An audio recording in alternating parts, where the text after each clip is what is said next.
introduction, please. So I'm just going to go back a little bit, Oh, yeah, so sure. I can tie this point in. So when we left Uganda, and I was saying that I was 9 years old, was my mother, myself, my I had a sister and 2 brothers, and we were separated actually from my father and my eldest brother because they were Ugandan citizens, and my mother had a British passport, so we were actually what you call British subjects. So, and our names were on her passports. So the irony of this whole thing is that, you know, she was going back and forth to the British embassy in Entebbe, and even though we were British subjects, it was quite a nightmare to just get visas to actually go to the UK.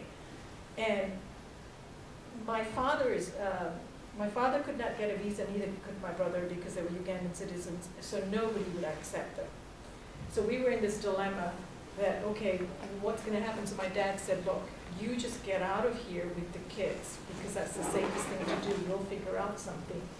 What ended up happening was my dad went to the Red Cross, and the Red Cross basically told him indirectly that if you didn't have a Ugandan passport, then you could possibly get in to any European nation that will accept you. So my dad and my brother destroyed their passports and then went to the United Nations. And the United Nations, so by this point, we had left. And so I mean, you can imagine we're young, have no idea what's happened to our father or our brother. And my mom didn't speak hardly any English. We're going to the United Kingdom as refugees. We're going to be in this refugee camp, and there's no male figure. In Indian culture, that's a very important thing, you know, to have a male figure around. So there's no male figure, and my mom's a very strong woman. She always did all of that stuff.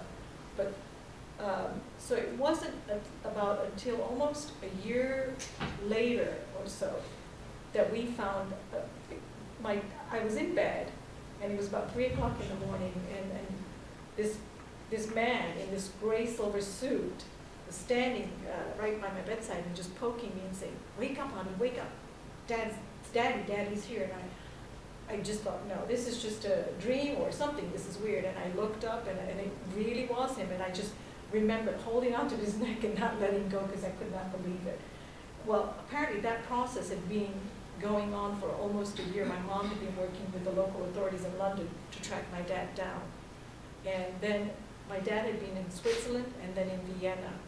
So that's where they were found.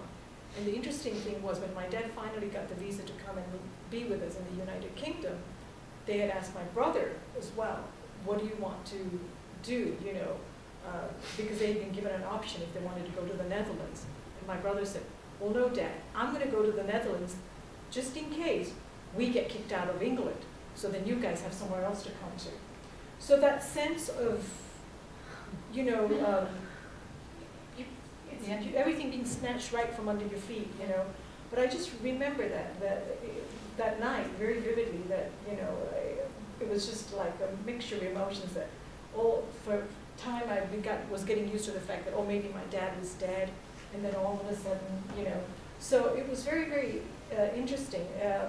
And then also, you know, living in a refugee camp for almost a year was, I think back to it, and the British call them resettlement camps, and they were not resettlement camps. And so there's a lot of emotions and stuff with that.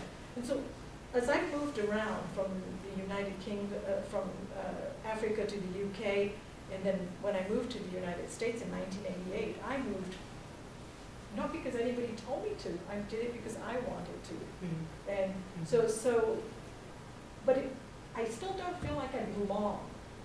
Mm-hmm. If that makes sense. I feel, it's funny, I feel like my roots are more in England than anywhere else. You know. So, yeah, it's just been sort of a very interesting story. Yeah. Okay. Well, I have a sort of kind of detachment, so when it comes to the term home. So like, if I'm with you and we're gonna go back to your house, I'm like, okay, let's go home. Like, your home is my home right now.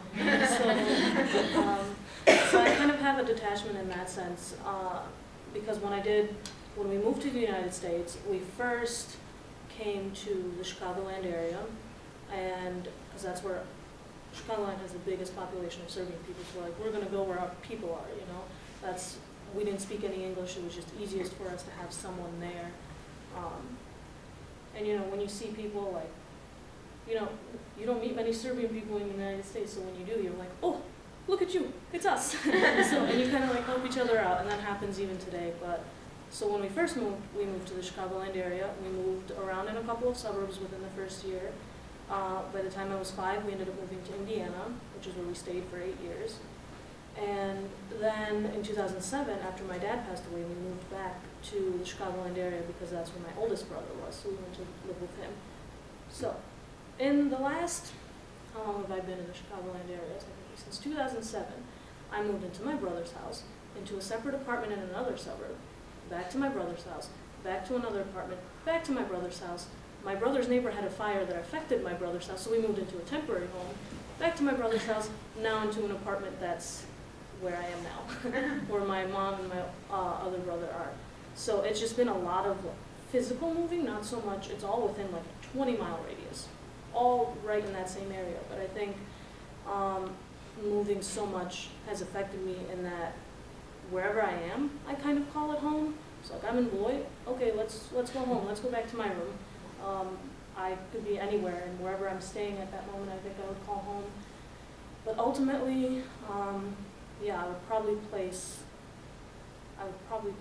that term with my family. Wherever my family is, like, we all still to this day live in the Chicagoland area, like within 20 minutes of each other max. The farthest we ever lived was when my immediate family lived in Indiana, and we had some relatives in like Illinois. That's probably the farthest we've ever been from each other, but I think it's because we're such a small unit. It's my immediate family, my 2 brothers, my mom and I, and then my mom's sister, a couple of second cousins and their parents, and that's about all the family we have here. So we all just kind of stay as a close unit, so that's what I would call home. Because we're all really close together anyway, like physically, I would probably call my family home. I think what is very common with all of these narratives is this idea that with this experience of immigration, that even immediate families are spread out in different households, and you don't, that's kind of the new norm, right? That you may have a brother in the Netherlands, or that brother in the Netherlands was there because that was the backup plan, right? And that's kind of an interesting idea, this sort of backup plan, because I feel like, you know, with a lot of our stories, especially when there's political turmoil from countries where you've come from and you're spread out, the norm has largely been about having the family spread out and moving from one household to another, whether it's beyond your control or not. So I want to open it up to questions, comments from the audience to also have you engage.